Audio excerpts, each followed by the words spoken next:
Okay, hey guys, welcome back to the channel. This is Nova Bushide here, and I'm joined with Elijah. Nice to meet you, man. How you doing? Hello. Good. How are you? Hope Yeah, everything's doing well. yeah, I'm doing good. I'm doing good. Yes, I thought I would just get you on for a discussion video since I saw you were talking quite a lot in some comments about Monster Hunter, about Rise, and you seem quite passionate. So I thought it would be a good opportunity for myself and possibly in the future for more people just to talk about Monster Hunter and talk about opinions and what people think about the game and where they want the game to go. Just things in general about what they like and what they don't like and so on. Sounds amazing. This, right here, is really cool. Thing to do. When you reached out, I was like, oh, this is a really cool thing to do. Just like me talking to you, and then you've got tons of people who think of Monster Hunter differently, and then where Capcom will take it, whether or not people will like how Pokemon has people make their own games and they'll play it for themselves. It's like, will people eventually get to the point where they'll do that with Monster Hunter, or is it just going to be like play the games and then uh, emulate if you don't have the hardware to play the older games?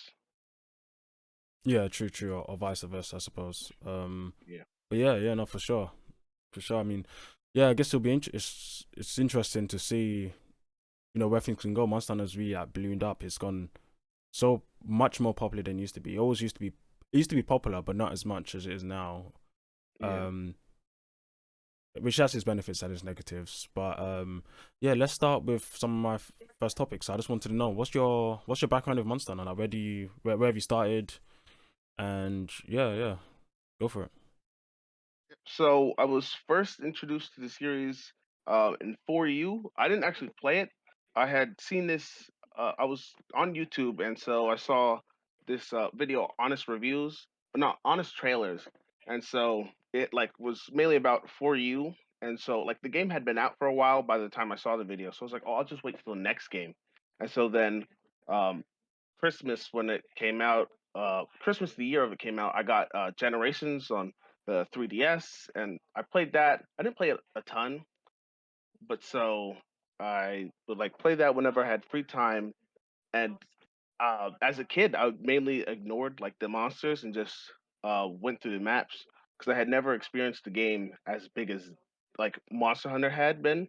Because the maps are quite big compared to a lot of other things. Like I played Pokemon, and then whatever game had a show on Cartoon Network, so Bakugan or Ben 10. And so playing Monster Hunter, there was no show at the time. So it's like, okay, this is all I have to experience this thing. And then I go in and I remember for the Jurassic Frontier, it had that little cutscene thing where it just went through the different zones and showing the animals and stuff. And I was amazed that that could have been done on the 3DS. And so it's just running through the maps, seeing what I could pick up, and then reading the descriptions because I was completely new to all of it. It was all alien to me. Yeah, I mean, I can understand that. Definitely, when you pick up your first Monster Hunter game or games in general that have gone on for a long time, it's always cool to see you're at a point where there's all this history has been added into a game and you're seeing so much at once. And definitely, like you said, on a DS as well, 3DS, for Yeah. Generations, yeah, it ran decently well. I think I remember in the 3DS, and yeah, it was just so much there. Definitely in Mhm. Generations, it was quite impressive. Yep. Um, for myself, I started back on Try, back on the Wii. Um, what I did, I basically saw an advert of the game on IGN back in the day, this ages ago, like 2011, and I just saw some hunters hunting a goble, and they put down a trap, and they're trying to lead the goble into the trap, and I thought, oh, this looks pretty cool. So I decided to buy it. And I was so fascinated. The game was crazy. I never played a game like that. I played games with worlds before, like Zelda, or at the time, I don't think Xenoblade came out yet. Possibly not in the UK. It might have. So I've played games like that, but I never really played like Monster Hunter was like it was different to me in some Yeah. aspects. So it was great. It was really great when I started, and then when Free U came out, they just like tripled the monster count. So that was everything for me. So I love that, man. I love that. Yeah, it's amazing that how much they add in with the like expansions or really like putting it out for, again for the ultimate release, like double, triple sometimes the content. Yeah, it's crazy. It's Mhm. pretty impressive. Um, so yeah. So where would you say is your in the series? Where would you say is your favorite game? Because you played For You played Gen. I think you've played World and you played Rise. What would you say is your favorite out of the ones you've played? I would say world like and because I've spent the most time in there, and then all my friends who played Monster Hunter all have world. So is like the sheer fact that like oh I can play with friends in this game versus the others is like a really big factor because like Monster Hunter is meant to be like um you and your friends or just you and randoms and just all hunting together. And then with worlds having the big cohesive maps and then the different endemic life, it was stepping back into like the Jurassic Frontier that first time but with the ancient forest, and then with each new map, it was that all over again. That sense of just a whole new thing that no other game had ever like brought me to. Yeah. I get you. Yeah, I get you. That makes a lot of sense. Yeah, World made Monster Hunter really popular worldwide. Some of my friends they tried to get into Monster Hunter before, but they just never could. And then when World came, because it changed stuff, it made it more Yeah, a lot. accessible. Like initially, the accessibility was like much higher. People could get into it and they could stick with it. So that was pretty impressive. For me myself, my favorite Monster Hunter probably come down to GU. GU is not people don't well everyone has their own favorite, but GU for me like having styles and having the options of different types of ways to play your weapon was always fascinating to me. Because I always loved Monster Hunter, but Monster Hunter where I could just test out all these different styles, so many different weapon variations, so many different armors, so much customization in that game. Um, I guess that's the fact because it's a Durant game and also it's a celebration game, so they pretty much added Yeah. in stuff from all the other games. So, but for me, that was like that was like top tier. Like I love Gen. GU is definitely my favorite overall at the moment. I guess I have to see what comes in the future. We got Sunbury coming up, see if that can top me or anything in the future. But at the moment, yeah, GU is my number one. Yeah, well, GU's a great game. I mean, they're all great games, but like GU having everything is amazing. Like six different ways to play each weapon on top of like all the different ways you already have to play the weapon, like raw, elemental, status, so many other possibilities to run for your builds. Yeah, for sure. Yeah, for sure. That's what always made it fun. Like even because there's like GU, like I think back when Rise was coming out, Ichinose, the director, he was saying that they want to build a game so people can test out with different weapons, and I understood that because GU was one of the games that really got me to test out different weapons. Before GU, I only really played Lance. I played I played Gun Lance in Free U, and I also played Greatsword in Free actually quite a bit. But apart from that, it was some dual blades in some games, but mostly it was just Lance. But GU, I played pretty much everything. Well, 8 different weapons, and I could always just test different styles and just testing different things in general because they give you so many options. It was fantastic. It was great. Yep. So I guess you've already kind of talked about what you've liked about Monster Hunter. You talked about actually no. Do you want to double down on what parts of Monster Hunter like really resonate with you overall? Yeah. So, uh, I really like the. I mean, there's like a ton of small things that go into like say like the sound effects and stuff. But so Monster Hunter was like the first game to like make me feel like I'm a fish out of water. And so like there's just that main thing. But to get into the specifics, um, what I had really liked about Monster Hunter was that it's got some of the best creature designs in fiction. Like in my opinion, it's got they use imaginative realism to create their monsters, which helps to ground them in the like semi-real. playing that Monster Hunter has. It's like you got a fantasy thing, but it's not full on like, oh, just fireballs are done by Rathalos because Magic's like there's an actual organ for that.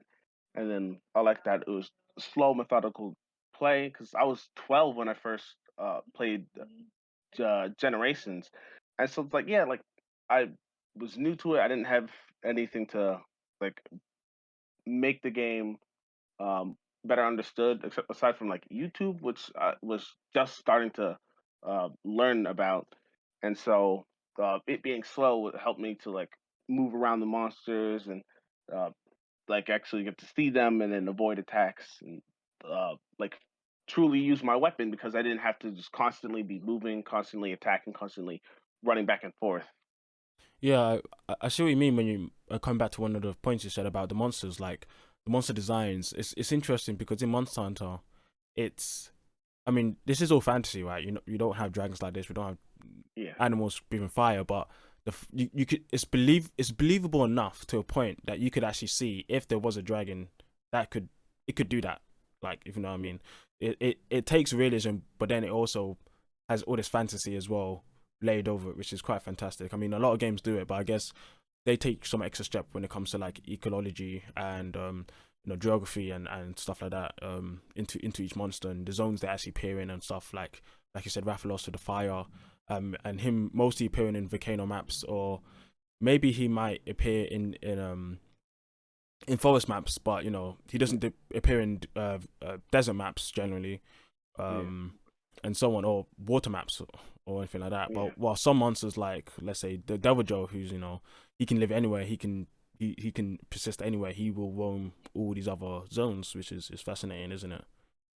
How they all just fit into like ecological niches and growing up like even till now like I love animals and I would spend hours watching like different documentaries and stuff and then with Monster Hunter a lot of the things fit into the way like I saw animals and how like oh this is just a weird thing that say like this thing can do like there's the bombardier beetle it has a liquid that it can superheat it's not fire but like it's a hot liquid and then Rathalos like maybe not specifically uses that, but it does the fire. There's the sticking to say uh, uh, grassy plains and the volcanoes.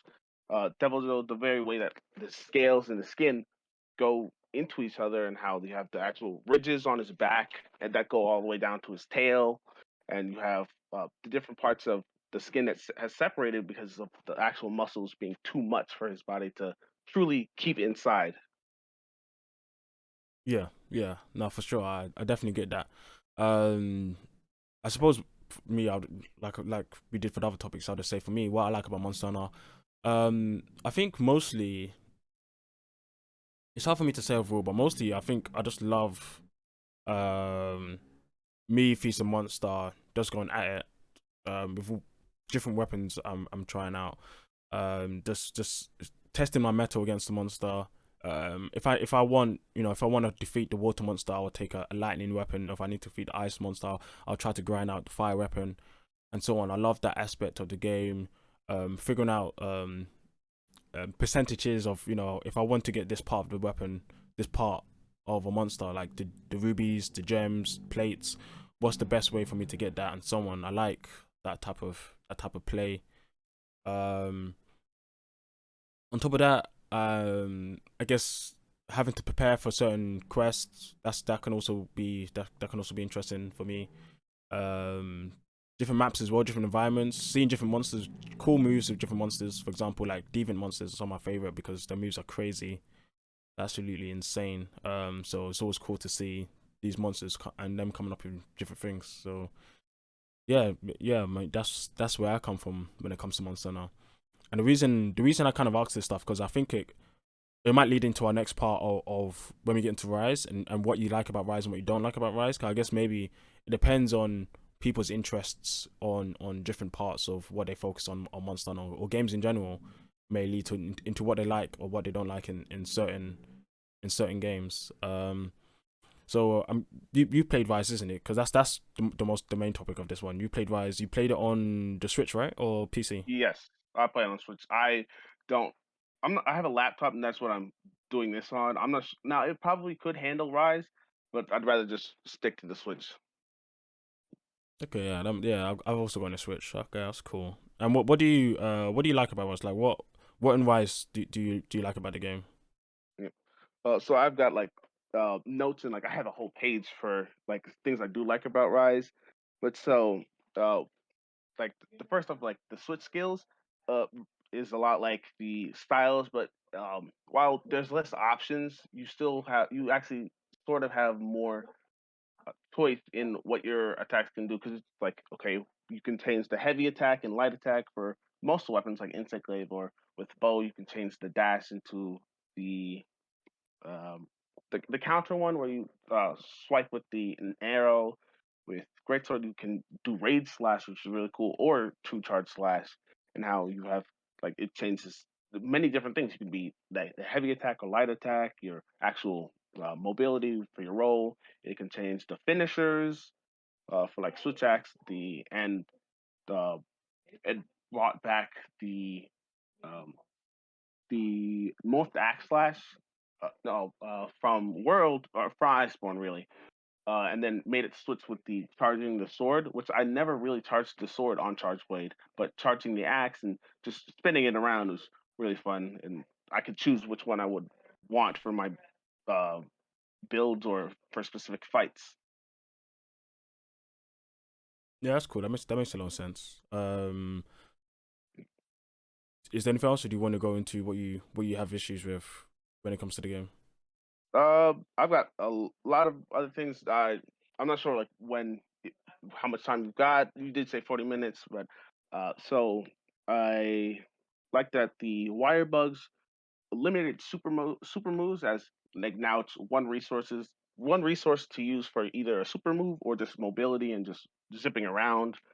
I like zipping around, just going through for gathering quests, which is nice. Yeah, it's Uh, useful.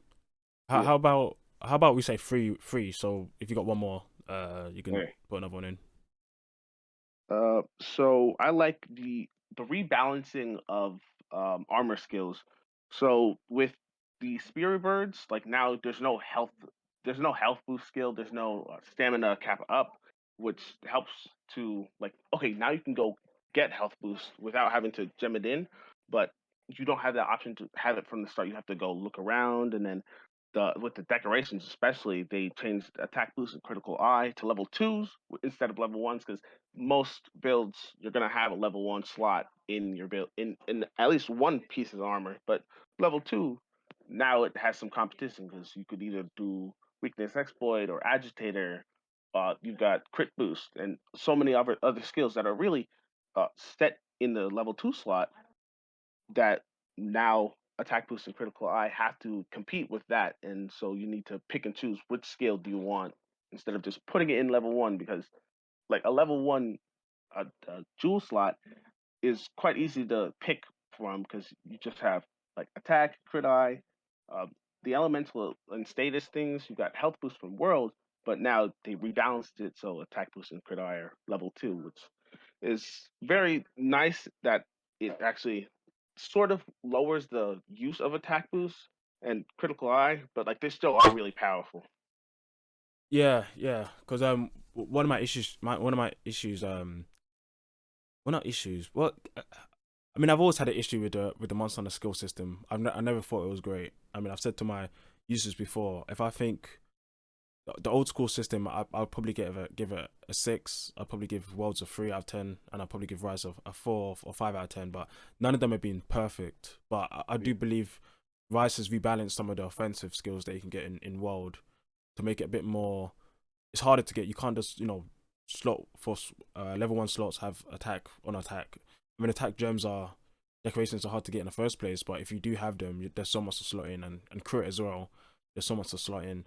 It's quite easy.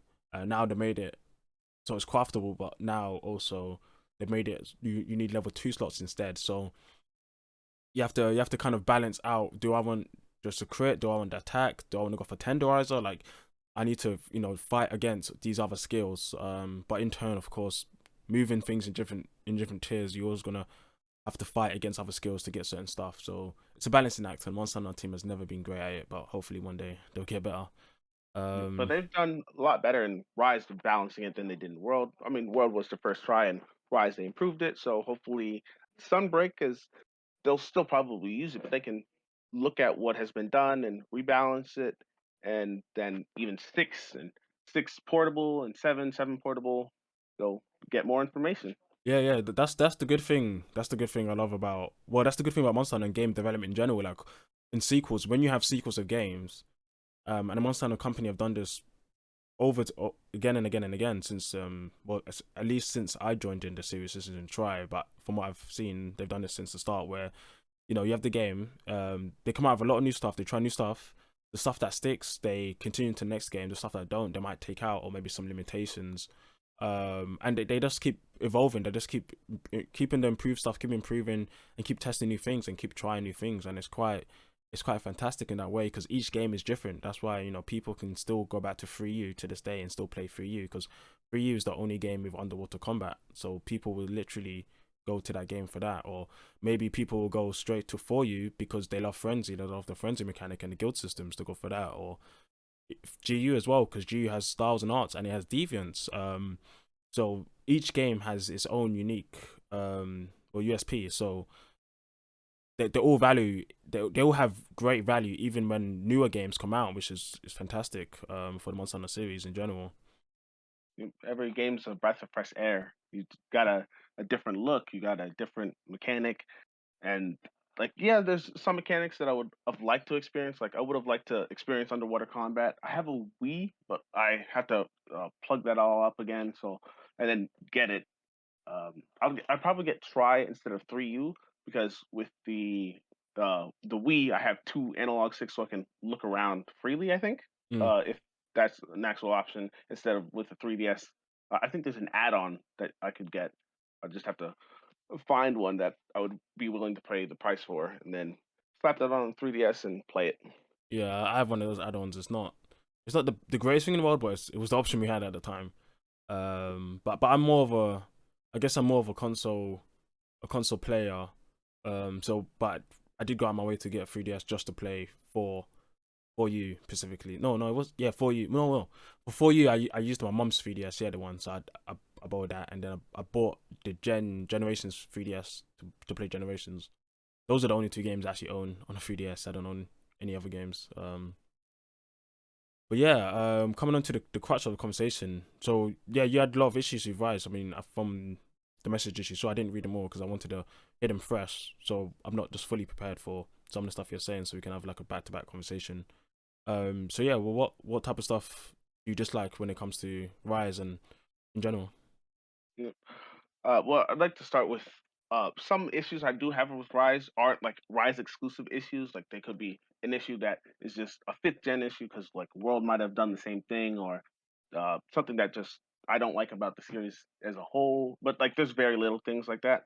But so the first one would be that there's not a lot of meaningful content, especially on release from Rise, as like the game didn't have the complete story on release, which I don't like. I'm glad that Monster Hunter they were actually told us about it, and they're like, "Oh, we'll fix it like really, really quickly," and then they blew that out of the water.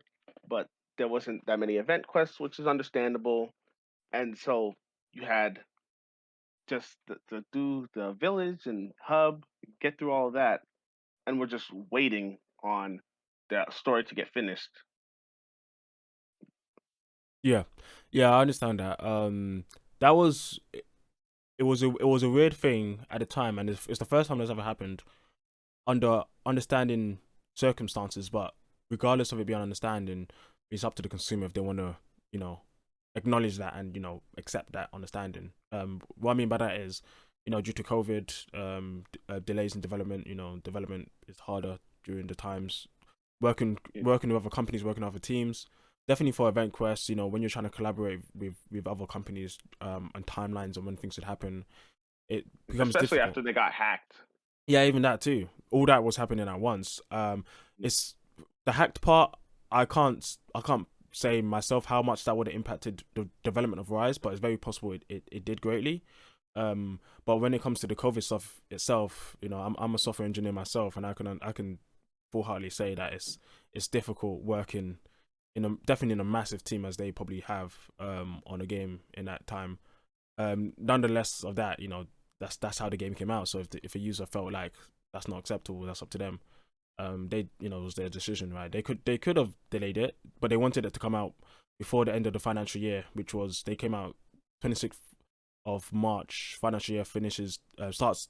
It finishes in the 1st of April. That's when the new one starts. So they wanted to get in the figures for that year, so they can start a whole new year. That's basically why. If people didn't know, that's why they came out of the game when they did. They could have delayed it if they wanted to, but I guess higher ups decided that it would be best to do that before. But yeah, it's a valid complaint. Well, from people Yeah. under the circumstances, if they like, if you know what was going on, and you feel like yeah, but still they should have, they could have delayed it. Then yeah, I 100% agree. I 100% agree with that one. Yep. Uh, But my second issue. Oh, sorry. You go. yeah, but there was one more thing I was thinking about on that one on meaningful content. What other do the meaningful content to you, like, does it limit it to event quests and the full story, or is there anything else you're expecting, or is it just those two points? So with like the meaningful content, there was the to say the end game, the charm farming, which I think is wonderful, especially the way that they did it. You can just use any monster part you want. But it it's there's not much reason to say use Toby Kadachi parts when really with every other game there's not much reason to go and fight the lower tier monsters as usual, but it's just significantly more apparent because of the point values, and then there's those monsters aren't difficult already, and uh like the lack of layered armor, and especially because they had a bunch of paid DLC. But so it's really just boils down to the not a lot of rewards and not a lot of difficult stuff, because with the armor, it was essentially just one armor for each monster, and then uh, the monsters they wouldn't really keep up. Like when I play Rise, I often zone out, and yeah, I'll like get hit and stuff, and sometimes cart, but I don't fail quests. Like I've only failed one quest. Granted, it was multiple times. It was a capture Rathian quest, but I wasn't paying attention, and so I ended up killing the Rathian. And I was like, what happened? So I did the quest again, still not paying attention. I killed Rathian again, and so then I had to go do the quest again a third time, and then I realized, oh, it's a capture quest. So Yeah, well, I've been there on a capture quest. I've accidentally killed monsters a lot of times over the series, but so there's two different things there. So the first thing for me you're talking about was um well, probably three, but I'm gonna split into two. So the first thing comes down to, okay, laid armor DLC and not enough to go for. So I don't think it was at launch, but shortly after we did get delayed armor, which was great, and yeah, we were able to layer pretty much well anything that was in the game, which was really good. When it comes down to the Tobukadachi thing, like you were saying, yeah, you're true. There isn't too much reason to do the lower stuff, but when it comes to anything in general in any game, there's always that stuff is always gonna there's always gonna be an optimal way to grind, right? yeah, For example, in World, there's no real point to do Tempered 1. You might as well just do Tempered 3. You might as well do Arc Tempered. Those give you the most rewards. The difference there is that there's difficulty around the Tempered that makes it a bit harder than just a normal quest. So if you're doing that, it might take you longer to get there, and also World has more RNG to decorations and how you actually get things, so it keeps people in that loop of the grind coming back. and then with Rise, with the charm farming, you're not or at least with charms in general, you're not as reliant on getting the charm as you are with the decorations, because no decorations is a lot more limiting than no charms. Because like a charm, that's one missing piece, but with decorations, you have nothing to put in Yeah, your armor. yeah, exactly. Like when I played World, World is World is probably my least played Monster Hunter. But I played it on Xbox and I played it on PC as well. But when I played World, if I add up the hours, I think it was probably like 400 to 500 hours. I never got a guard gem. I don't think I ever got one. I never got artillery either. But I did get an attack one, I believe. So I had two attack, but you get one initially anyway. Yep. So yeah, the grind just for that is insane, right? You shouldn't. I don't think. I don't think in. I mean, it's never been like that in Monster Hunter. But they did. The reason they did that was, they wanted To this keep to. people playing. Yeah, exactly. This world is like an MMO light in a way. Where they want people to keep on playing, like you said. Another example of that is the dailies. Dailies reset every Oh week, yeah. so that you can tell the incentive to keep people coming back. There was never really dailies in the past. In GU, there is a kind of a daily where there's kill of the day that resets twice every day, and you get more rewards for that specific monster. But I always think that's more like, oh, this is monster that I haven't fought. Let me just go hunt it because why not? Yep. While World is more pushing towards that game as a service, more as that MMO light style of game. That's why also Event Quest rotated out because they wanted it. So if an Event Quest comes, a really good one, people will just bang it out for like a week and then it goes away and then it's like, okay, I'm you can just time it for when people have to come back to the game. It's a very like MMO strategy. But sorry, if I'll come back to, sorry, I've been talking a lot, but let me come back to what you were saying earlier. Another point you talked about was zoning out for the difficulty. Um, that one's always interesting to me because I don't think Rise is much easier than World. I think they're relevantly on the same level. The difference is World has tempered and arc tempered. Yeah. Rise doesn't, which is an issue. I really would hope they added not tempered because I don't like tempered itself, but I like hyper. Hyper to me is like the top, the pinnacle of monster. Not like new monster, same monster though to attack to fight. Because in GU, that's one of the reasons I love GU once again is because hyper monsters come with they come with weapons. They come with upgraded to your armor, so you can get even higher in the tier. So every hyper monster, even the lower ones like Hyper Ludroth, his weapon has like 310 attack and like 40 water and like 3 slots, and that's still crazy endgame. So even him, he has value in fighting him. They all have value. While in World still tempered, some of the tempered monsters don't have value. It's only like the Elder Dragons that have value. So that's why I prefer Hyper. But yeah, for sure, Yeah. they should have definitely had something like that in base World of Rise, sorry. And I hope they Yeah. bring that in Sunbreak. Cause that'll be fantastic for me. I think it's something that's definitely needed. They Uh, probably will do it for some break because like they saw everyone like, oh, can we get some new stuff? Because all the other games have had that. And like one question I want to ask, like really just to like Capcom itself is with all these different things to buff monsters up, like hyper tempered and stuff. Like, would there ever be a point where, say, you get a tempered hyper monster, or because it seems really weird to have that many uh weird parts of the world that supercharge monsters and then just like wreak havoc. Like I get it, it's fantasy. You've got weird things like with the Everstream, but just so many monsters get like cropped up with more power than they usually do. Like what if they cross and stuff? You get like a tempered Apex monster or tempered Deviant or a Hyper Deviant and stuff. It's like where does this end? And then they'll have to constantly make these for each game. yeah, yeah. I don't think it's ever gonna end. To be honest, it looks like more like a marketing tool to me. Like a Japanese marketing tool because, for example, let's take Nintendo. The new 3DS, the Super Nintendo.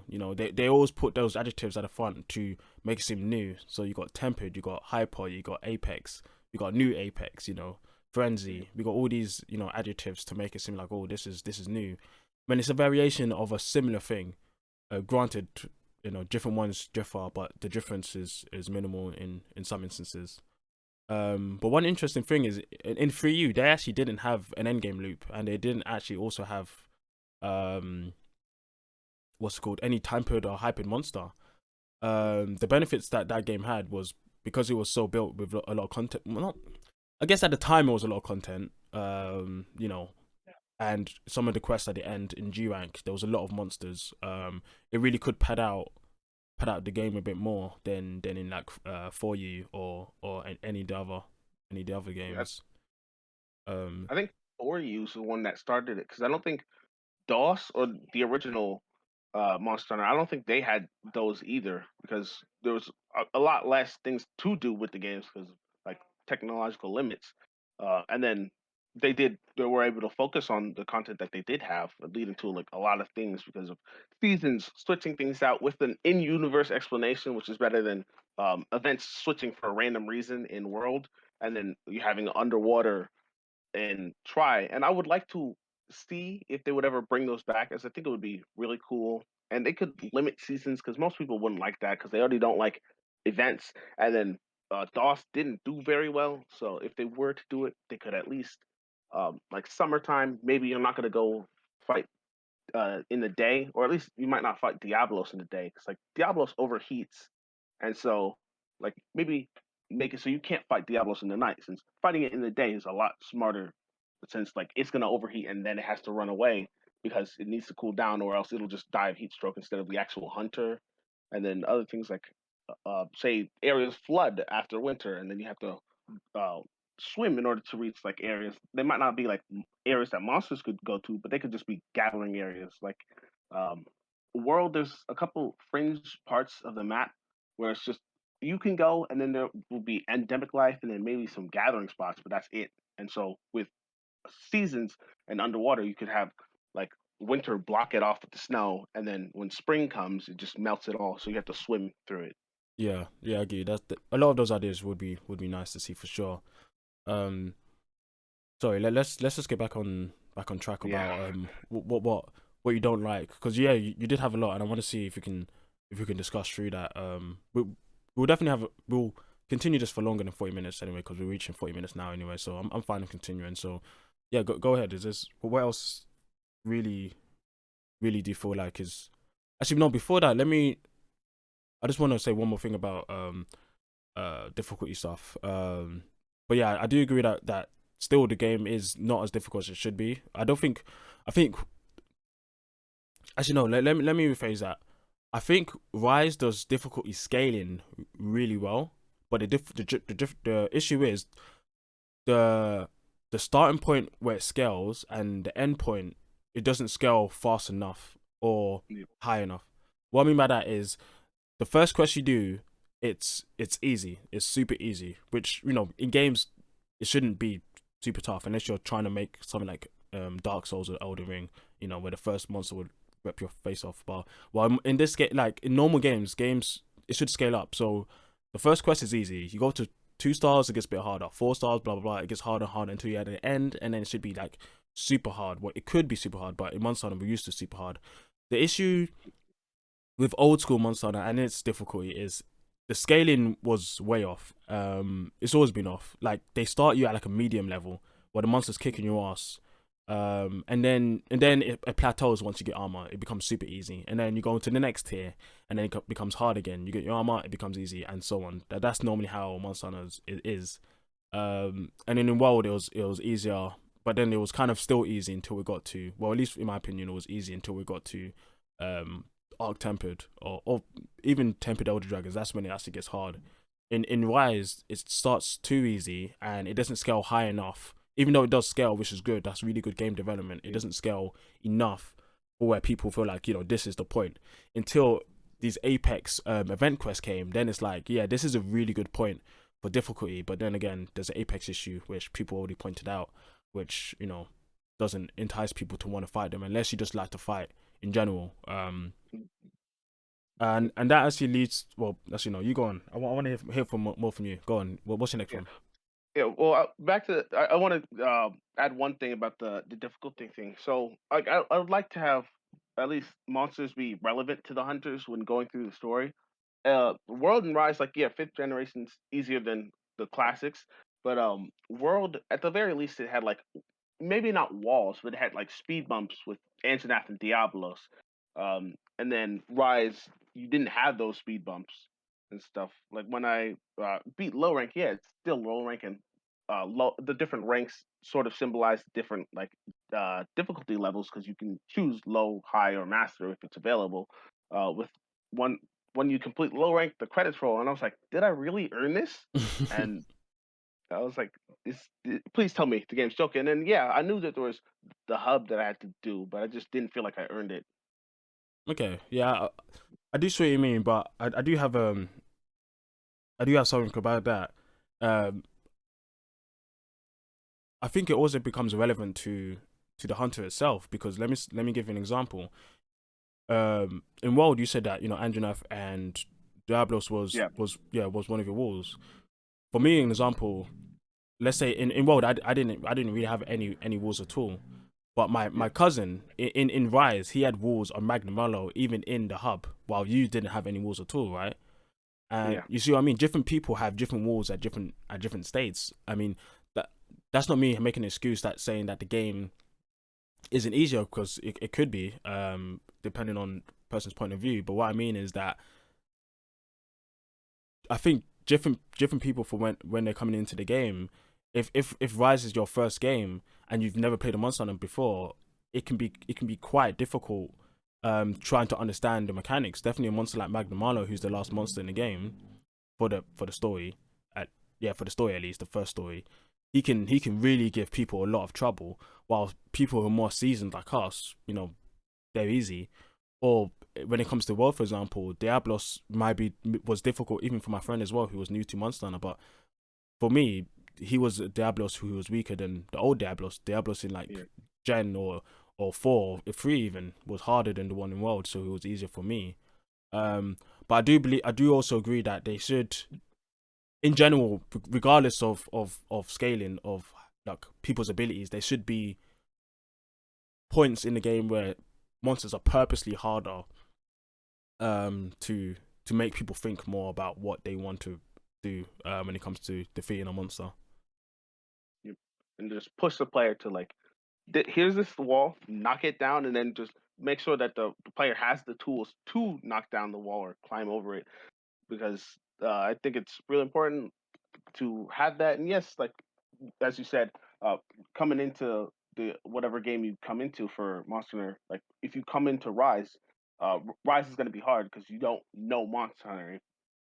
After you first played Monster Hunter, you at least you have a grasp. You know what you're doing, and then it's just okay. Well, is this game like easier than so like fifth generation is easier than fourth generation. But so if you come in that fifth generation, it's still gonna be hard for you.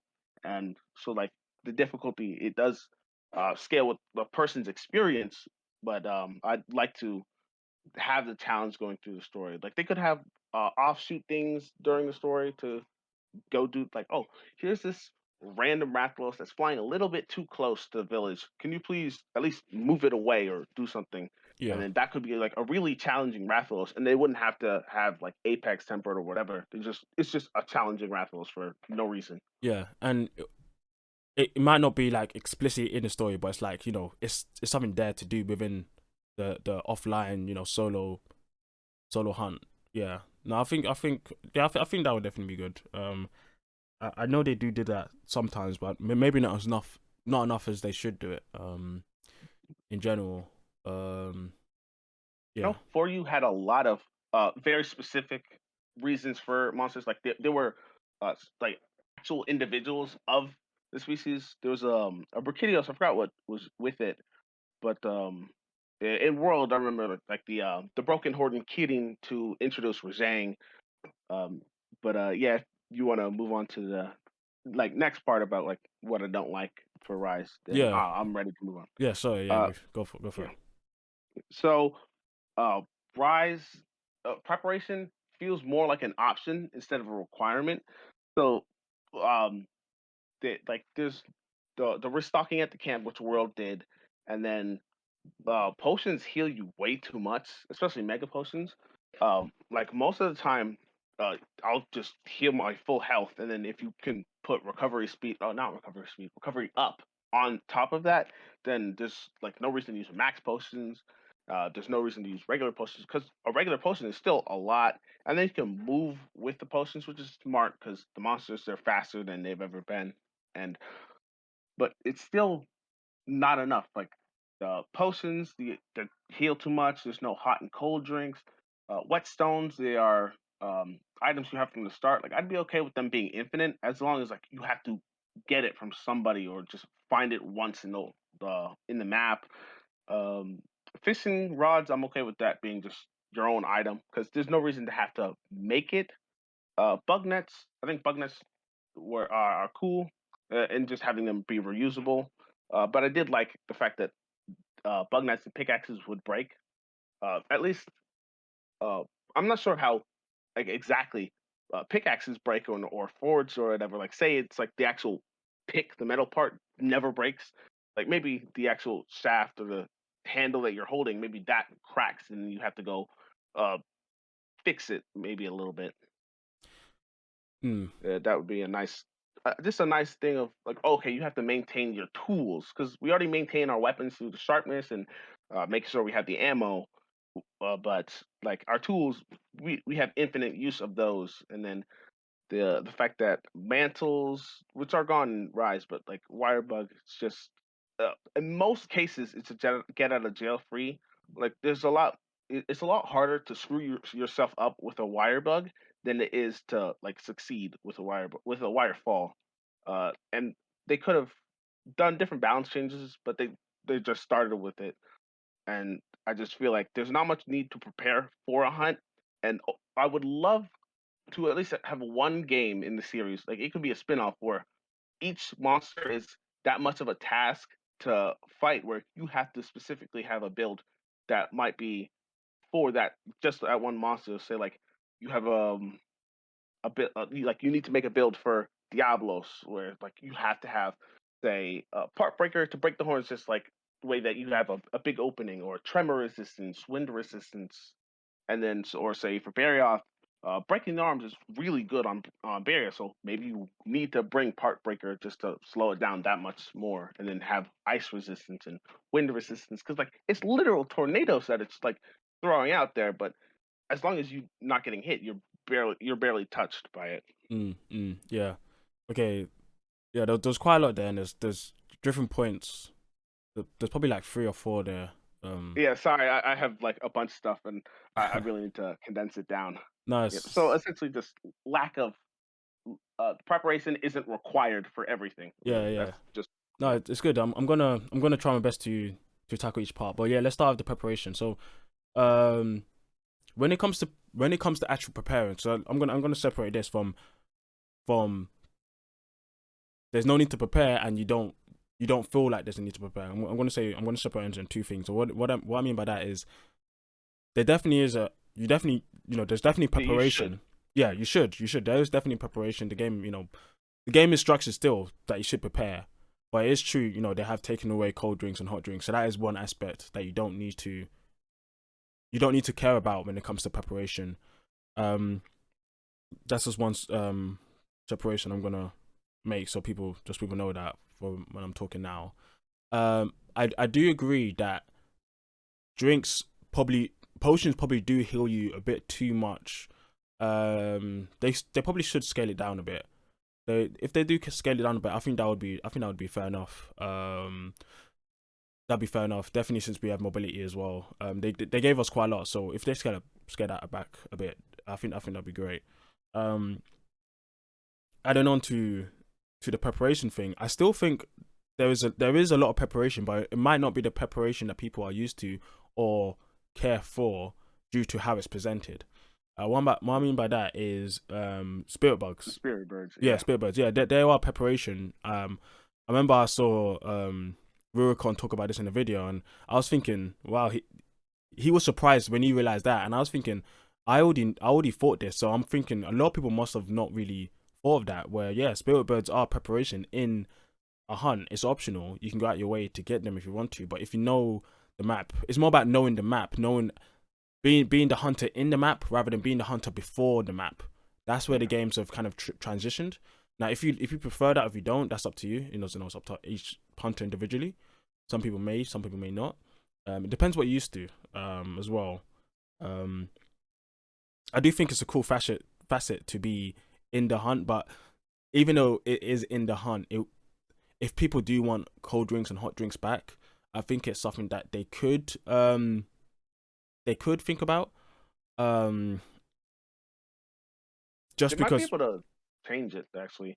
they The could. sorry, So go yeah, ahead. but like you're saying, yeah, they could. But the issue now is now they've done it. I'm wondering if they could do it and not have kickback. Like for example, as well, when it comes to mining and the bugs and the sharpening, so many hunters joined with World. They took that in World. If they change it back, people or a lot of the new hunters are going to be annoyed, while the old hunters will be like, yeah, of course, that's how it used to be. Well, some of the old hunters like that, you know, you don't have to care about it anymore. But there's some that really want to be limited on your pickaxes. It breaks. You have to go back to if you don't have stuff to, craft it again. You have to quit the quest. You have to go out and come back in. That's always been a pain for me. But it adds to that immersion, right? The pain adds to the immersion, and some people really resonate with that. And I don't know how many of the new people wouldn't, but I can't tell you the answer to that. But I do understand that plight. I do think I do think when it comes to the Y bug in general, and this is one of the issues I have with people, well, not people that have with the argument for, some when people say they don't want the Y bug, some people say it needs to be deleted, or it just needs to be gone, and I'm thinking, why are people always thinking of like extremes? Like not everything needs to be deleted. Some things could be just restricted, could be changed, could be adapted.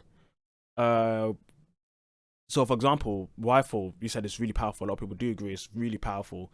I think Rifle is an interesting mechanic, but if it wasn't as powerful as it was, I think it would be even greater.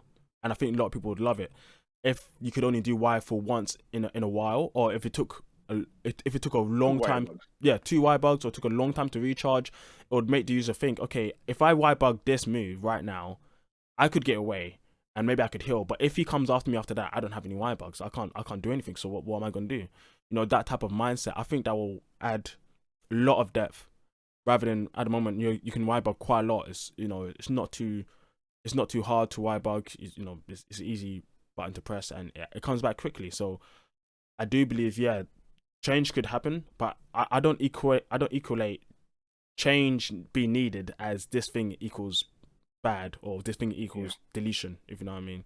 Like in my mind, those are two different things. It can still be good, but just it could be better, if you know what I mean. That's how I look at that wire bug and wire fall thing in general. Because a lot yeah, of like so gone. like little tweaks can be done. Um, maybe they slightly make Wirebug come back later. Like a lot of PvP games, they'll make very small tweaks. Like instead of having your ability every 5 seconds, maybe every six, and then getting into like each small detail just to make sure that when everything adds up again, it's not as strong as it once was. Because there's like like you could even change like the distance of how far you go with say wirefall or even just regular wire bug. You can shorten it a little bit, or say make sure you have less momentum, or the the amount of time and distance you're speeding up is shortened, so you're still going the same distance, but you're not traveling there as fast. Yeah, yeah, exactly. There's always things developers can do. If they will do it or not, that's up to them. But yeah, there is things. Not everything needs a deletion. There are nuances and there are gray areas. It's not all just yes, everything or nothing. I think some people have that type of mentality, and I don't. That's not me. I'm more like, okay, where are we in here? How far are we in the percentage of from 0 to 100%? Are we 90%? Are we 95? Are we 70? Not just 0 or 100. That's what a lot of people are like. Um, so come back to another one of the things you said. You also talked about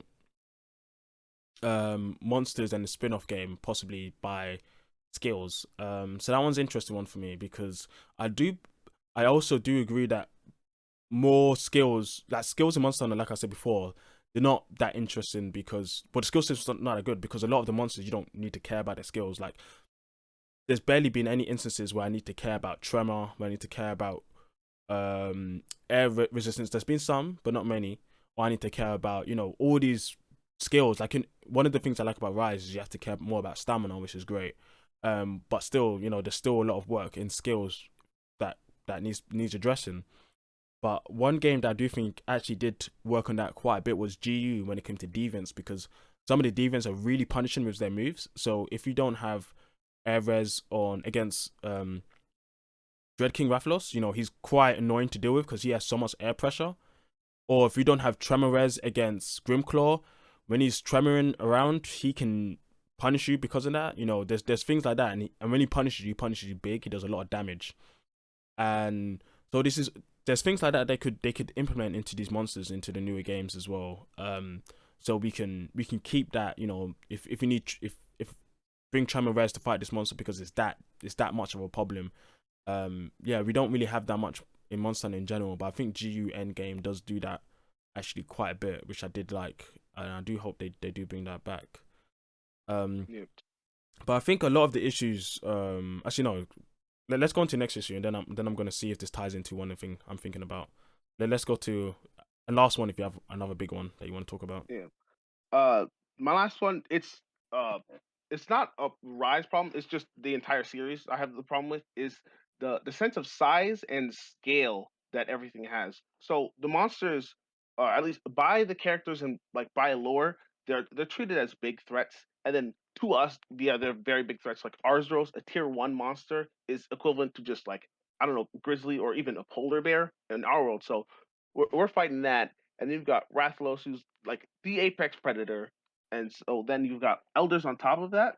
And so my thing is the monsters and hunters, how relative are they? And each game they do sort of find a balance. And like some people like to say that monsters were put on a pedestal from say the start up until I would say for you, and then in GU monsters were taken down a peg, and then in a world, hunters rose up a peg, and then in Rise, rose up another peg, and so like where should the monsters and hunters line up? Like should they be equal? Which I would prefer for monsters to be above, and then there's also the actual size of not the maps, but the actual the village or the hub. Now Astera is large and it's annoying getting around the things, but Kamura it's quite a small town, and then you've got the rampages, and that's a very uh big space.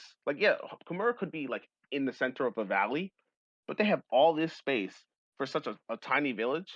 So is it that Kamura is just like has that many resources or just help from the guild?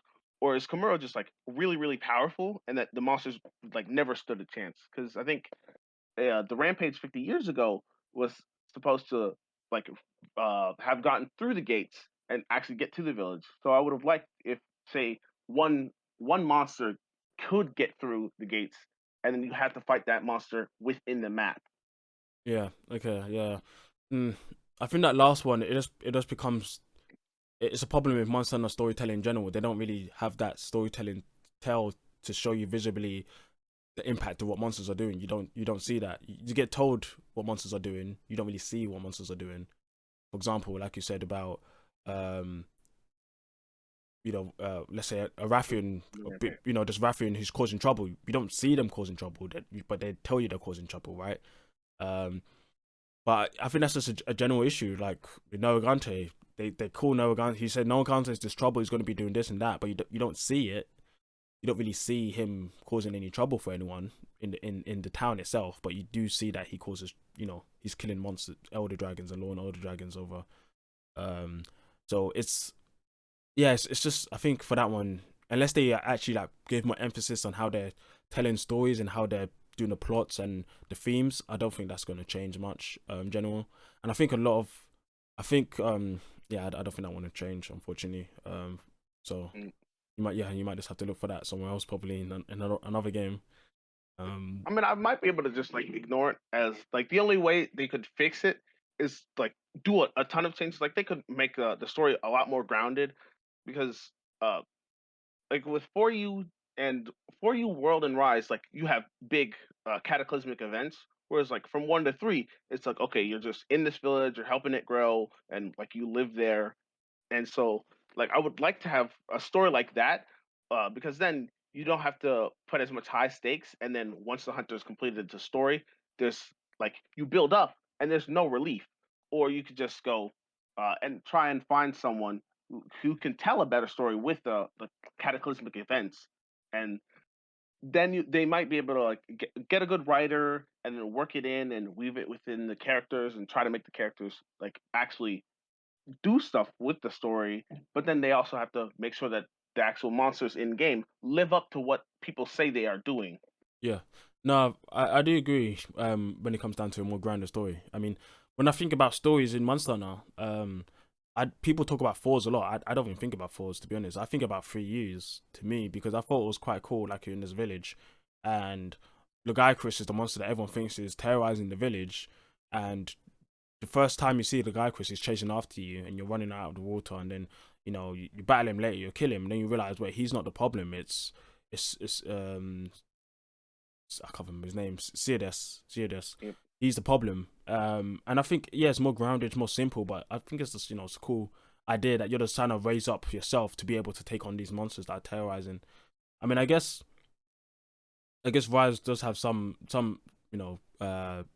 it's not too world ending. It's more like village ending as well, I Yeah. suppose. So that is good. Um, but yeah, no, I do understand. I do understand where you're coming from. But the other point you came to even before this was about the sizing of monsters compared to the hunters, and hunters being put on a pedestal, being higher on a pedestal compared to monsters. Um, yeah, Uh, sorry. oh, I wasn't doing anything. Okay. Yeah, I do think that yeah, hunters definitely have gotten more powerful. And the monsters have gotten more powerful, but maybe not as powerful as they need to be. There needs to be a bit more still. And I think if they definitely go into G rank now of Sunbreak, and if they bring in hyper monsters or something like that, I definitely think we're going to see that. Um, because they can obviously do it. They've done it before. They've done it with Generations Ultimate, where they added styles, they added skills, they added all this. But Generations G rank is like, if you play the end game in G rank, it's insane. Like every quest takes me like 40 minutes, and I'm like a seasoned hunter. Like it takes me insanely long. EXs take me like 47 minutes, 40 minutes, like with like 4 fails of 10 fails or something sometimes. Like and that game gives you so many options. So if they can do stuff like that in the newer games still, I think monsters will be on a pedestal as similar to how they used to be, as people expect. Um, but yeah, there needs to be a lot of there needs to be a lot of a lot Like of give and take. yeah, there needs to be give or take. Yeah, yeah, exactly. And I mean, it doesn't just come from the Rise adding in the Y bug. It comes to how the skill system works in the games, how armor works. How no one cares about resistance because who cares? Monsters don't do enough damage when it comes to element anyway. Like there's a lot of facets in the game where they haven't probably given enough thought into that. Now we have new mechanics. They kind of shine a bit more now that there's we're on a pedestal, but there's already been some things that have been kind of issues in my opinion anyway, that if those get resolved as well, like things will just be better across the board. Yeah, well, like I think so. Part of it is the way like how I originally saw hunters. So I wouldn't really pay attention to when I first played GU. I wasn't paying or Generations. I wasn't paying attention to like where the game was guiding me, and so I completely like um, left hunter arts alone. And so because like I was young, and so like what I thought the game was is like solidified, and so I had to like go back in my mind and like destroy what I thought was the game and then see what it is now. But so like the three biggest things with like the pedestal for the hunters and monsters is how strong are hunters, since I see hunters as either like peak human physiques or at least like in the terms of like actual raw power, like their muscles, the actual fibers for their muscles might be comparable to like Olympic athletes, or they could be like super soldiers like Captain America and stuff.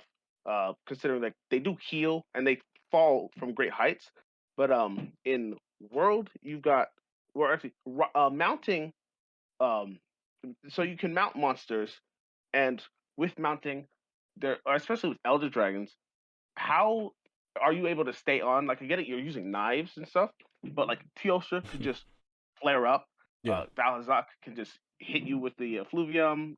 Kush probably could blow you off, and then with and then there was the clutch claw where you can go onto a monster's face and then using the slinger, which is a very small thing, and shoot them off. Like the fact that you can push like such giant monsters, especially Sappy Jiva, the fact that you can push that thing Into a wall. is yeah, it's ridiculous. And then Yeah. with Wyvern riding, you can full on control the monster. And yeah, there are sections where like it'll fight back and try to snap at you, but you are in full control of it. And I so it's just like, okay, so now hunters, they're more like demigods, and just the sheer fact that like they're physically stronger than they used to be because they can pull themselves off of the wire bug instead of like say like really hurting their arms, and then they can like manhandle the monsters. yeah. Honestly, my advice. I mean, I do understand what you're saying. But my advice to most people is that when you think about Monster Hunter that deep, it kind of becomes hard because then you'll Yeah. realize, wait, how is any of this possible? None of it makes sense. How am I holding a great sword and swinging it like this? How am I healing from a potion? Like, I guess there's only so much realism in a Monster Hunter game, right? Like, I'm on fire. I roll 3 times. I don't have fire on me anymore. I mean, yeah, rolling does help apparently in real life to get fire off you, but is it that easy? I don't know. I don't think so. But And it suffocates the fire, then you take up the physical space that the fire had. Like yeah, I mean, considering the fact that there was supposedly like within Monster Hunter a long time ago a legendary hunter, and they are supposed to be like our ancestor within the game. So it could be that, I doubt that humans in Monster Hunter are exactly like humans in the real world, considering like just like basic biology within Monster Hunter. yeah, there's no But way. then if they're able to do what they do, and then you have Wyverians who are essentially just elves. So why would humans be regular humans when you have elves and dragons? Yeah, yeah. Yeah, This is a game, and then there's real life, right? They're humans, but they're not the same humans, right? There's it's just the fact of games, isn't it? Games do that, but regardless of that fact, you know, when it comes down to realism within the Monster Hunter universe, because there's realism compared to outside of the game fiction, and then there's realism inside the game fiction. Inside the game fiction, from what I'm getting from you, and I've seen this from other people as well, is that the hunter has scaled up a lot within the realism of its own universe. If you understand what I'm saying, right? yeah. Yeah, and I think that's fair to say. Um, yeah, I suppose it becomes a difficult one because does that mean developers shouldn't ever try to, well, or should be hindered by the fact of new technologies and new things they can add into their games, by the fact that they need to keep onto the initial biology, the initial inverse universe lore they've set, or can they adapt? Can they change it? Can they add on to it, and people will be fine with that? Like, or is there a limit, right? Like, I think, if you go up slowly, that's fine. But let's say, for example, 4 to World, they drastically changed a lot, right? So a lot of people from 4 didn't like that. Um, but what I say technically is Gen to World, but still, um, Same difference. yeah, same difference, yeah, yeah. Or uh, World to Rise, they changed a lot when it came to Y-Bug and stuff. It's still similar, but it's still a lot of change. So some people might think, hey, this is a big jump, but if the jump is more gradually, I think people will be more accepting about that. If you understand what I'm saying, because I don't really hear Yeah. people complain too much about 3 to 4 when 3 didn't have Mountain, but 4 did, and I actually had a problem with Mountain actually myself, not for that reason of realism, but for other reasons. But it's still the same form, right? It's still them be having more power, like you were saying. Like how are we doing this? How are we just having 2 knives holding on to monsters? Like, it doesn't make sense. But it wasn't much of an issue because the jump comparatively from fourth gen to fifth Or yeah, gen, yeah. yeah, it's smaller, right? If you understand what I'm saying. Mhm. But it's still in the same vein. Yeah, so like I'd really just I'd have to get over it, or I would drop the issue entirely if they give an in-universe explanation. Like, say they were like the actual guild was selectively breeding hunters, I would be I mean, I don't think it would be a nice thing for the guild to do, but like there's some people who think that they're shady anyways. But like I drop the issue, or if they don't do that, which I don't think they would, I'd have to just like throw that issue out of my mind. So it's like a lot of issues I have are just personal preferences, and like everyone's got personal preferences. So like if the Capcom's a company, the Monster Hunter, it's a money making thing that they have. So they're not gonna tailor the game to what I want. So I essentially need to look at each game and say, is this worth like the $60 and like 100+ hours that I'm gonna spend, or is it not? Yeah. And yeah, I just don't want to say like lose Monster Hunter in the fact that like, oh, this is a game that I don't enjoy. Like Monster Hunter is my favorite game series out of everything that I've ever played, and the thought of like no longer enjoying Monster Hunter would be really sucky because it's just like, oh, my favorite game series. Like now I don't like where it's going, and I bet that the MH6, like since it's a different team from the portable team for Rise, they'll probably do something else, and lots of things get dropped from game to game. So there might be some things brought back, other things like it's a different game, so I might like it more than Rise, World, GU, or whatever. But I just don't want the series to go in a direction that I wouldn't like, and I have no control over what direction they go. So it's just annoying to have something that like I like a lot, and I'm not sure if its future is something I want to be a part of. Mm. Okay, I Yeah. see what I mean. I mean, from hearing your points, it never came out to me that you disliked the direction that much. It sounded like you did have some disagreements, but it didn't sound like it was like that much of a disconnect for you. But if that's the case, then I mean, yeah, everyone needs to judge it individually, right? I mean, if something's not specifically what you'd like, then yeah, do it as you will. Same as the companies, they will create the game as they envision, and they will take people's Yeah. preferences into mind, but it's not solely going to be tailored to each person, like you said, right? But as an individual, it's your money, so you get to choose what you want to, and your time, so you get to choose what you want to do, what you want. Yeah. Um, and I guess advice for me would be, I mean, this kind of happened with me as well, a bit twice, slightly, because coming from 3U to 4U, I was actually disappointed, even though 4U is people's favorite game. I'm not disappointed in 4U by itself. There's two things about that. So I played 3U on a Wii U, which is very rare. Most people didn't, but I played on the Wii U. Wii U had voice chat. It had what's it called? It had a lot of function. It had more functionality. Also 1080p, 60 frames, was actually very impressive at the time for the Wii U. So it was great. I could play online as well. It had online. The 3DS version didn't. So and I thought, and then Underwater Combat was just fantastic. I loved Underwater Combat. A lot of people didn't, but I loved it. And then 4 came, and 4 didn't have Underwater Combat, and I was really disappointed. And it didn't come to the Wii U either, so I was disappointed. So like I said before, I had to get my mom's 3DS, and I played there. But it was the 3DS is a small screen. I never really had like the best experience for 4 as I did for what's it called? That's three. That's 3. Yeah, exactly. 3, Yeah. like 3. Like I'll come into my tier list of games in a bit, as we wrap up. But there's some more stuff I want to talk about because I know you have some questions for me, specific questions anyway, and I want to give you some time for that. But so 4 wasn't my favorite, and then Gen came, and Gen, I had played Gen on the 3DS, and it was okay. It was an alright experience. I had a bigger screen. I got the XL, so that was better. And then when it came to Wii U, I was playing World, and then I came back to not Wii U, sorry, Switch, and I came back to GU, and I was just playing GU every day. I have over 1,500 hours, including 3DS hours on GU, and then I wasn't as into World as I was GU. So I didn't play as much as World. So I can understand, because of some differences. I can understand, if you feel like some of the differences aren't for you, the next game might be. So, or maybe if you could enjoy the game if you play in a different way. For example, one thing I have done in Rise that actually makes it more difficult is not being palicos or palamutes.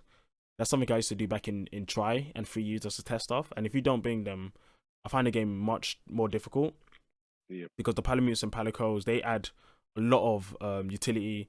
healing, buffs, also taking the aggro from the monsters. When it's just focused on you, the two Y bugs that you're limited to become much more important, as they're focused on you, right? So you have to actually think about when you want to use them or not more. So I would try that out. But yeah, no, I do understand. But I think you should be hopeful. I mean, we'll see how Sunbreak comes. Sunbreak, we're getting more information. If they do the tweaks, not the deletions, like I was saying, they do some tweaks, some additions. I think the game is going to be shaping up really well. But I guess we'll have to see as more information comes out.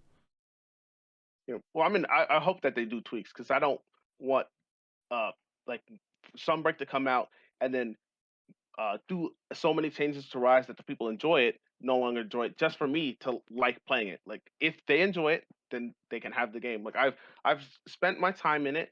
I would like to spend more, but I will just leave that to everyone who loves Rise and stuff because it's a good game. Like I think that Rise is the best looking game because I like how they have the art and how they have like the ink brushes, especially for like Teos's Flames, Mm, because I remember in the world with the dust, especially in the that volcano area, the one that's right in front of his den.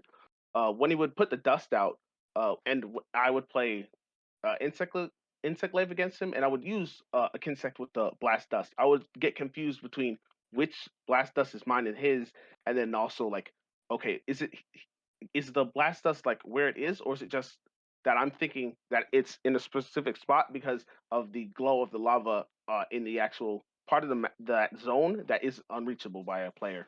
yeah, yeah, no, for sure, for sure. I understand what you're saying. Yeah, I mean, yeah, Rise. Rise to me. I mean, I've been thinking where it lies on my tier list, and I would say it ranks third with 3U for me currently. Yeah, I think it ranks third. I don't have a second. But I'll say 3U and 4. 3U and Rise for me are third, and first is GU. So when it comes to Sunbreak, if Sunbreak does what I'm hoping it does, and it does, it could be my top Monster Hunter. But I guess I'll have to see when that comes out. Um, okay, yes, I know you had a couple questions you talked to me about before we started about where I start on where would I prefer console or handheld team and so on. So do you have any quick questions you want to ask me? Well, like where you started was like answered already. Some of them were already like answered when we were going back and forth earlier. Like who are what you had said what you like. I guess like you could go over what you like about Monster Hunter like again. Yeah, sure. I'll try to not take too long. We've been talking quite a lot, but yeah, for Monster Hunter, well, I think earlier I did talk about what I like about Monster Hunter, so I'll talk about what I like about Rise specifically, and some things I want changed. So what I like about Rise, so firstly, I mean, I like the Y bug. I think the Y bug's a really good addition to the game. In a similar vein as Hunter Arts were for GU, um, being able to climb up walls, being able to do really cool tricks in the air was has always been so fun. Definitely the demo. I remember trying it in the demo. I was fascinated when I started to really learn it, and then in game trying to practice it, using it on walls. It's been so fun testing it out and trying it out. Um, it's been fantastic. I loved the Y bug. And you came back to, and I'll put in switch goes into the same vein as that one. Being able to switch about is great. I think it's a really good addition as well. Because it allows you to mix and match what you actually bring in. I mean, in GU we had a lot of arts. We had like over 20, but you only had 4 per weapon, so the other 20 were pretty much useless anyway. They were just throwaway arts. Apart from readiness and evasion, the rest were mostly not that good. And then on top of that, some of them had to like be replaced with upgraded versions like 1, 2, and 3 and stuff. Yeah, Yeah. which I think that was actually it. Actually made it a interesting way to, I guess, make people Scale it. yeah, and seek out different quests. So maybe that could be something they do bring back. I never really thought about that until now, but that could actually be something they bring back. But another thing I love about Rise, I actually like about how Rise, because of the gameplay in Rise, I actually want to experiment. In Monster Hunter, I don't normally GU and Rise are the only 2 games that actually wanted that proper experiment with different elements, different builds, because because of the different play styles and different switch skills and different things available to you as a user, it's quite nice to be able to test around with all these different elements and statuses and weapons. As the G rank version comes out, there'll be even more weapons and armor to test out with, so that's always going to be interesting to me. And there's always meta stuff, which is unfortunate. I wish Monster Hunter team would put more emphasis on balance, but in general, regardless of that, I just loved testing around different weapons. And yeah, it's the game I start to play Charles Blade, and Charles Blade is pretty fun. Switch Axe as well, Insect Glaive. I've just tested out so many different weapons in the game, so I'm really liking that. Apart from that, I love the music and maps. Like the exploration in the game is fantastic. Like I think it's the best. Well, yeah, I think it's for me at least. It's hands down the best in Monster Hunter. Like the music is so great. They put a lot of emphasis on the tracks and the themes and the maps itself. The increases the small spots on the maps, the secrets on the maps as well. So when you're exploring and trying to get those notes, it was so cool. Going around the Y-Bug, going around on your mount, your Palamute, trying to find all these secrets, going to different spots on the map. It was like exploration as well, even though the maps are limited because this game is an open world game. Monster Hunter isn't. It still felt like there was a lot out there for me to go seek out when you're going through the game. So that really did make my low rank gameplay even longer because I wasn't just going through each quest and just fighting. I was actually going out in the world trying to find these notes, trying to find these special spots, just learning about stuff out there, and it's really cool. On top of that, I'll add Academic Life. I think Academic Life is amazing in this game. They give so many different buffs. They give so many different they have so many different mechanics and different maps as well. And I think it's just really cool being able to find them and apply them in different ways. So I guess that leads me to what I don't like as much. I suppose some of these things are general, overall Monster Hunter, but I'll try to keep them to Rise. I don't like as much that there's no hybrid monsters. I love that was more beefer monsters, hybrid in Pacific. I think that would be great for the series, for the game in general. Because you're saying before, it feels like, the Y-Bug's too powerful and so on. A lot of people have said that. But I think, it's such a fun mechanic, but some people feel like they're a kid in a toolbox where, they have the tool but nothing to use the tool on. Because everything they have to use the tool on isn't as difficult as they'd like, right?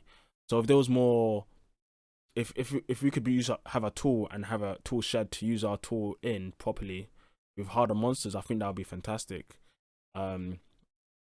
Also, I don't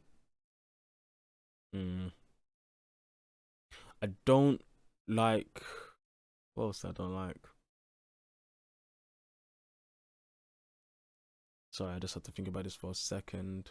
Yeah, it's fine. Well, in general, for fifth gen, I don't like how easy it is to get skills. You can get too many skills still. I would prefer if it was limited to like low rank, let's say 2 to 3 skills. High rank is 3 to 4, and then G rank would be maybe 4 to 6. I think that would be much better balancing act rather than right now in high rank you have so many skills already, and in G rank it's gonna be so many. It's gonna be crazy. Similar to World, I'm not a fan of that. But previously, like I said, I'm not a fan of the old school version either. But I think it's a bit better.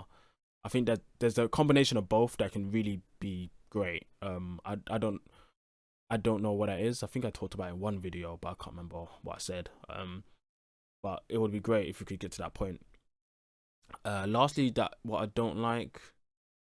I guess Apex monsters not having armor is a shame. They should. I mean, definitely since they're inspired by Deviants, and I love Deviants. Like I said, they're my favorite monsters in Monster Hunter. So if they didn't want to just recreate Deviants, well, they kind of halfly did, but without the armor and without the weapons, which is weird. And they should have done that hands down. I don't see why they didn't. So I'm hoping they fix that in Sunbreak. So yeah, that's me for that one. What do you prefer? The Apexes from Rise or like their deviant counterparts? Because I prefer their deviant versions because I prefer at least the color of them, and then the fact that like there's actual reasons. There's a clearer reason for those ones, like say Nargacuga being old and turning into a Silverwind, or Mizuchine losing an eye and then compensating by making more soap. Yeah. Versus, Yeah, I would definitely say Deviants, like hands down, they're just superior in everything. Like like I say, the color, the color palette for them in Rise is, they're mostly red. Yeah. Well, where some monsters were red in GU, but that was more like Diablos and Mm, a bit of Mezu, but other monsters just had their own color theme. mm, Also they had their own weapons, they had their own armor. And I think that was great. I mean, I do like Apexes. I think some of them are even better fights than in GU. For defense, for example, Zenoga I think is a better fight. In Apex, Zenoga is a better fight than the old one, Thunderlord. But I still think there's more. They could have put more effort into, if they wanted to bring them across. They should have just brought them across. Like, honestly, they should have just yeah. done that. And I think people would have tolerated that. And not a lot of people actually experienced them in GU, because GU's endgame was weird, the way they did it. But it would be great for people to experience them, and now people have experienced a light version of them, which is a shame. The full thing would have just been better. Yeah, I guess that like GU, it is like very big and that can put people off from playing it because like it'd be a more of an investment than it is to play fifth gen games because you got like well you have more preparation to do and then there's a lot more quests that you'd have to get through. Yeah, yeah, exactly. So it can become a pain. Any last ones that you have for me? Yes. So uh like what do you prefer, like console or portable? Now that could be in terms of like the way you play it. Like, do you play the Switch docked or like on the go? Do you prefer the console games like Four and World and stuff, or the portable games like Portable Third and Rise? But this is going to be interesting. So when it comes to actual gaming itself, I play more on console. I don't play handheld that much. If I play handheld games, it's normally indie games or turn-based games. Story games, like games that aren't too actiony. Although playing Rise handheld was a lot of fun when I was playing in bed, or on the toilet or something like that.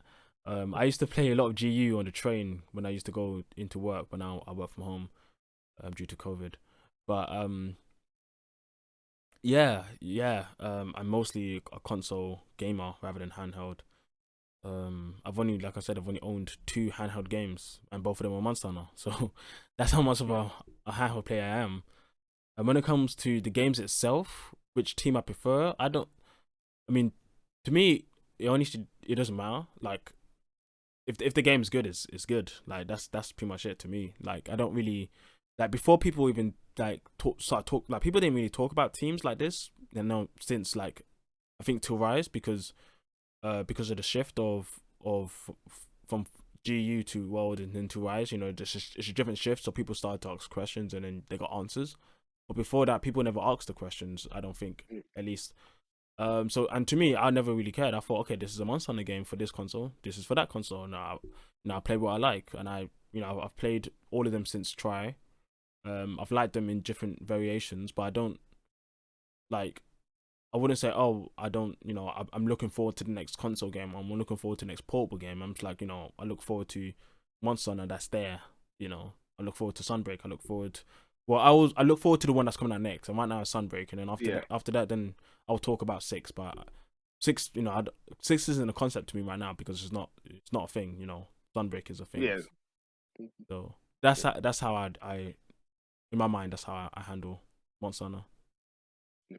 I prefer console because like I barely use my Switch when it's like not casting to a TV Mm.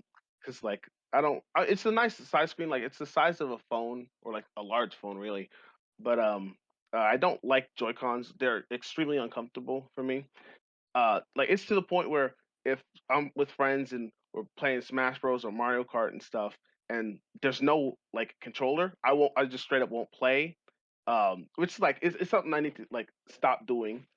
But I just prefer controllers, and then um, I've gotten into like buying like pro controllers, like not even like the greatest things ever. I can't believe like how people um like adore them and they'll like buy tons of them. But like I have one for like my Xbox and one for Switch, and then they both work with PC. So if I ever like started playing on PC. I could use those, and Yeah. like now that I've used those, I don't want to like go back to using like the regular controllers.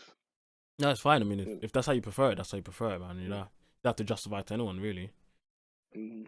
Yeah, but like it's like bled over now into like Monster Hunter because uh the the we said earlier how they keep with what works and then they'll leave what doesn't inside the game and just move on. There's enough things that are split between different games that I would like all in one to where now that I know that there's all these different mechanics that were in different games, I'm like, it really sucks that I might not ever get a game with all these mechanics and the features done in a specific way because like they've already left them in the past per se, or enough people don't like them, so they won't touch them again and stuff. Yeah, I see what you mean. Yeah, for example, for you, people didn't like Underwater there, but I mean, I loved it, but people didn't. So yeah, and I don't know if they'll ever bring that back. Hopefully they do. Um, I don't know, but they could. But yeah, I do understand it. I guess, yeah, I mean, maybe eventually, yeah, they take all the best things from every game and then just add them into one. And hopefully it works. It works as well. It's very difficult to do that because then the more you, the more you add for different games, you need to make them work as well, at least, or better than it did in that game. Otherwise, people will say, "Well, I would just play that game if I like Underwater, or I'll just play that game if I like Deviants or something like that." Um, and then on top of that, you have to make sure they all work together at the same time, which can be difficult. But you know, that's them to figure out. You know, they're the developers, we're not. So Plus, you don't want them to like overcrowd the game and then true. eventually get to the point where they shoot themselves in the foot like Pokemon did, because like they just kept adding like hundreds of new Pokemon for every game, and then came over to Switch with Sword and Shield, and then cut the roster in half, and then they still haven't brought it back. Yeah, It's like, yeah, you know, yeah. That's one thing. The Monster Hunter could have the Pokemon conundrum. I call it. I mean, I'm not a Pokemon fan, but I've been listening and I've been observing over the years, and I can understand why the things have happened, why they've happened. And it's a combination of the Pokemon company taking advantage of the fact that people are excited by new things being added on top of each other, right? They're excited by a new 151 Pokemons. Yeah, this is great, this is great. But then it reaches a point where, wait, we got like over 700 Pokemon. How are we gonna HD this, make this look good with all new animations on a new game on a new system in a year? They're like, well, we can't do that. We need to cut monsters. You know, that's how it turns out, and then fans backlash. But I mean, fairly right. It's up to them. But it's also fair that the Pokemon Company did what they did. But because they've succeeded on their past by doing the methods they did, they need to accept the downfalls. If you understand what I'm saying. yeah. Yeah. Well, I think the Monster Hunter team, like they're really good at like making their games, so they might avoid it, and then they might like come up with a lore explanation or at least an in-universe explanation, like with the new world and old world, you can separate monsters based off of which place you're in. Like, I'm not sure if the new world's an island or a continent in itself, or like if there are sets of continents like how it is in the real world with like Asia, Europe, and Africa and stuff being the old world, and North and South America being the new world. But so like before Rise came out, I was like, oh, it's pretty cool that all the Fanged Wyverns except for Zenogre are exclusive to the new world, and it could be like they either just bird wyverns um, are exclusive to the old world, except for Yangaruga, who showed up in Iceborne. But like they often do the same things, like with the raptors versus the greats, or like Great Zagreus does the same thing that say, um, what was it? Genprey? Not Genprey. Oh yeah, it's Gendron? basically the same thing. Yeah, Gendrome. And like how they do the same thing, but they're on different continents. It could be like they got out competed on um, each continent and stuff, and so that could help them to like distinguish which place. And then they also haven't actually come out with like an entire map of the world. Like there's game maps, but they haven't plotted out where each village is and where each map is, which would be really cool. Like they could just put out a poster, and I bet a bunch of people would buy it. Yeah, most likely. Yeah, for sure. But yeah, we're definitely coming up to the end. It's been 90 Yeah, minutes now. Do you have yeah. any last thoughts just before we cut off here? Um, yeah. I just hope everyone has a good time playing Sunbreak, and just everyone has a good day. Everyone who watched the video, thank you. And I want to thank you especially because this is like a really cool thing. Thank you for having me, and letting me just like talk. It's really cool to get to talk to like a professional content creator and just someone who is like really out there in the community, like a pillar. I don't know if I'm professional or pillar. I'm just a guy who just talks about what I like, honestly. But I do appreciate that, man. And yeah, thanks for coming. I do appreciate that. No, yeah, for sure. If you have any, 'cause I know you said you want to start talking about stuff on YouTube or anything, you can send me a link if you ever do start, and I'll put it in the description so people can know where to see you. But yeah, this is pretty much it. So yeah, thanks for coming, man, and I appreciate everyone who's watching this video. Yeah, and we'll catch you next time. See ya. Have a good day.